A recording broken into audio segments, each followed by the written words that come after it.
powered by Puminati Digital. रूस के राष्ट्रपति व्लादिमीर पुतिन के यूक्रेन के खिलाफ जंग के ऐलान के बाद रूस यूक्रेन विवाद अब जंग में तब्दील हो गया है। रूसी फौज ने यूक्रेन की राजधानी कीव समेत 12 जगहों पर मिसाइल हमले भी किए हैं। यूक्रेन के अधिकारियों ने इसकी जानकारी देते हुए कहा है कि रूसी सैनिक कीव में घुस चुके हैं। उन्होंने स्थानीय लोगों से अपील की है कि वो पेट्रोल बम के जरिए रूसी सैनिकों को जवाब दें। यूक्रेन की सरकार ने बड़ा फैसला लेते हुए पुरुषों के देश छोड़ने पर प्रतिबंध लगा दिया है। अब 18 से 60 साल के पुरुष यूक्रेन नहीं छोड़ सकते। यूक्रेन के रक्षा मंत्रालय ने यूक्रेन के नागरिकों से सेना में शामिल होने की अपील भी की है। उधर ब्रिटेन के रक्षा मंत्री बेन वॉलेस ने दावा किया है कि यूक्रेन में सैनिक कार्रवाई के दौरान रूस के 450 सैनिक मारे गए हैं।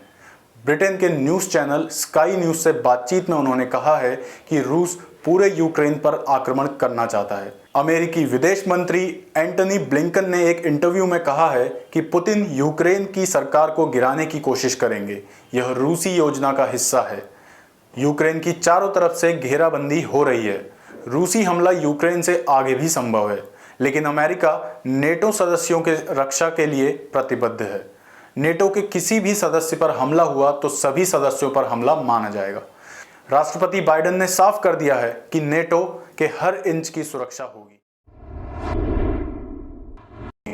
नमस्कार, मैं सचिन पांडे और आप देख रहे हैं दैनिक एजेंडा की खास पेशकश द दैनिक एजेंडा शो। आज की इस वीडियो में हम बात करेंगे रूस यूक्रेन युद्ध से भारत पर क्या असर पड़ेगा और कैसे पड़ेगा। रूस और यूक्रेन जंग से भारत पर भी प्रभाव पड़ सकता है। भारत के समक्ष इस समय चीन की चुनौती सबसे बड़ी है। इस चुनौती का मुकाबला करने के लिए भारत को पश्चिमी देशों और रूस दोनों की आवश्यकता है। रूस यूक्रेन युद्ध से भारत पर क्या असर पड़ेगा, यह जानने से पहले इसे समझना जरूरी होगा कि रूस यूक्रेन युद्ध के पीछे वजह क्या है। दरअसल रूस और यूक्रेन के बीच विवाद की जड़ नेटो को माना जा रहा है। नेटो यानी नॉर्थ अटलांटिक ट्रीटी ऑर्गेनाइजेशन, जिसे 1949 में शुरू किया गया था। यूक्रेन नेटो में शामिल होना चाहता है, लेकिन रूस ऐसा नहीं चाहता। रूस को लगता है कि अगर यूक्रेन नेटो में शामिल हुआ तो नेटो देशों के सैनिक और ठिकानों उसकी सीमा के पास आकर खड़े हो जाएंगे। ऐसे में सवाल अब यह है कि आखिर रूस नेटो से इतना चिढ़ता क्यों है। इसे समझने के लिए पहले नेटो क्या है यह समझना जरूरी है। दरअसल 1939 से 1945 के बीच दूसरा विश्व युद्ध हुआ। इसके बाद सोवियत संघ ने पूर्वी यूरोप के इलाकों से सेनाएं हटाने से इनकार कर दिया। 1948 में बर्लिन को भी घेर लिया गया। इसके बाद अमेरिका ने सोवियत संघ की विस्तारवादी नीति को रोकने के लिए 1949 में नेटो की शुरुआत की। जब नेटो बना तब इसके 12 सदस्य थे, जिनमें अमेरिका के अलावा ब्रिटेन, फ्रांस, कनाडा, पुर्तगाल, Italy, Netherlands, Iceland, Belgium, Norway, Denmark आदि देश शामिल थे। आज नेटो में 30 देश शामिल हैं। नेटो एक सैन्य गठबंधन है जिसका मकसद सुरक्षा नीति पर काम करना है। अगर कोई बाहरी देश किसी नेटो देश पर हमला करता है तो उसे बाकी सदस्यों देशों पर हमला हुआ माना जाएगा और उसकी रक्षा के लिए सभी देश मदद करेंगे। रूस की तुलना में यूक्रेन की सेना काफी छोटी है। रूस के पास जहां 8.5 लाख से ज्यादा सक्रिय जवान हैं, तो यूक्रेन के पास महज 2 लाख सक्रिय जवान हैं। रूस का रक्षा बजट भी यूक्रेन से 10 गुना ज्यादा है। ऐसे में अपनी आजादी को बरकरार रखने के लिए यूक्रेन को ऐसे सैन्य संगठन की जरूरत है जो उसकी रक्षा कर सके, और नेटो से बेहतर कोई दूसरा संगठन नहीं हो सकता। अब बात आती है रूस यूक्रेन तनाव के चलते अंतर्राष्ट्रीय अर्थव्यवस्था पर इसका कितना प्रभाव पड़ रहा है। रूस यूक्रेन संकट के चलते वैश्विक बाजार पर खतरे के काले बादल मंडरा रहे हैं। दुनिया भर के देश और केंद्रीय बैंक कोविड-19 महामारी के प्रकोप से धीरे धीरे बाहर निकले हैं। अर्थव्यवस्थाओं में रिकवरी आई है और अब यूक्रेन संकट ने फिर से सबको बड़ी चुनौती दे दी है। यूक्रेन और रूस में बढ़ते तनाव के बीच एशियाई शेयर बाजार में भारी गिरावट देखने को मिली है।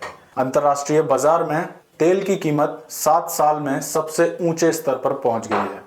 ऐसी आशंका जताई जा रही है कि रूस और यूक्रेन में तनाव और बढ़ा तो इसका वैश्विक अर्थव्यवस्था पर और भी गहरा असर पड़ेगा।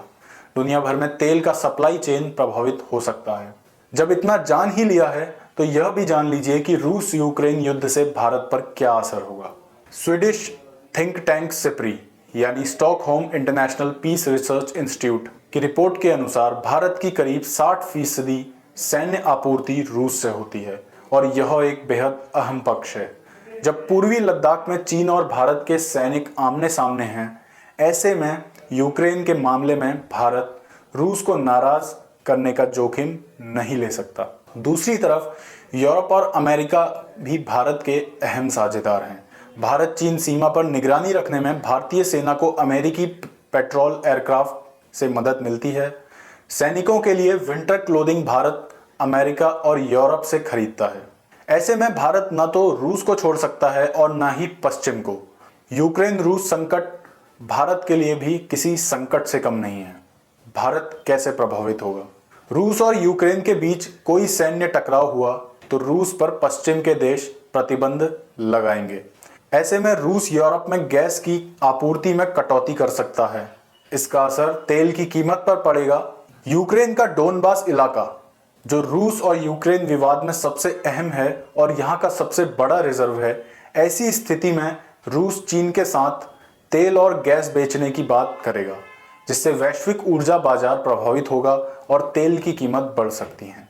ऐसे में भारत पर भी इसका गहरा असर पड़ेगा। इसके अलावा भारत के लिए एक और बहुत बड़ी मुसीबत यूक्रेन में फंसे भारतीय हैं। भारत ने उन्हें वहां से लाने के लिए आपात योजना तो बनाई थी, लेकिन युद्ध के कारण यूक्रेन के एयर स्पेस को बंद कर दिया गया है और अब भारतीय जहाज वहां नहीं उतर सकते। ऐसे में भारत परेशानियों से घिरता नजर आ रहा है। यह समय तनावपूर्ण है। ऐसे में बाकी देशों को चाहिए कि वह तनाव बढ़ाने के बजाय सोच समझकर अमन चैन की दिशा में प्रयास करें। आपको यह वीडियो पसंद आई तो इसे लाइक करें और सब्सक्राइब करें हमारा चैनल दैनिक एजेंडा।